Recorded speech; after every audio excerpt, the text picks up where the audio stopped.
the Panda, Ewan McGrady. And, for our younger people who don't understand, like, Ewan McGrady was like this mythological figure who was playing bush rugby league that people always talked about with the Maori Boomerangs that would not come to Sydney. And somehow Peter Moore convinced him, and he came. He was almost 30 years of age. And this 91 season, he got the Rothmans medal, and there he is getting the Rothmans medal. He didn't arrive on the night because he was so shy. They had to send out, I think, the police to try to find him and got him there. But it's just an incredible player, and it's such a great story. And the thing I love about that season, 91, was that Jonathan Davies, the great Jonathan Davies, the Welsh wizard, one of the greatest rugby union players of all time, he arrived at the Bulldogs.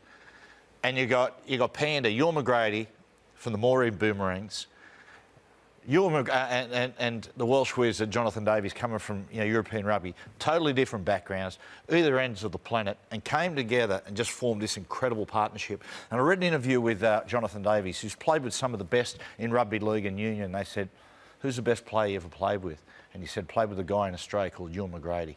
And he said, "Mate, no, I've never seen talent like it." I've gone Cliffy Lyons. So I remember watching. How good. I remember watching as a 13-year-old watching the grand final in 1987. He's carved up Canberra, but then the way he mesmerises good defensive structures, bad defensive structures, just putting guys through holes. It was just something.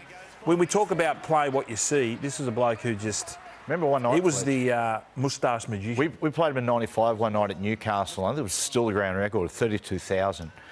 And top of the table clash. And a lot of blokes like to get off to a good start to the game.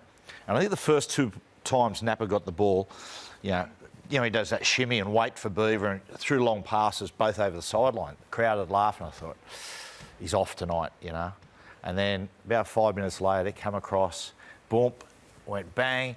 And I reckon it's the best pass I've ever seen to put Beaver untouched under the post. Just great player. Notice that vision. Beaver always managed to stay clean, didn't he? Always. Never got dirty. Never got dirty. Really well, guess weird. what?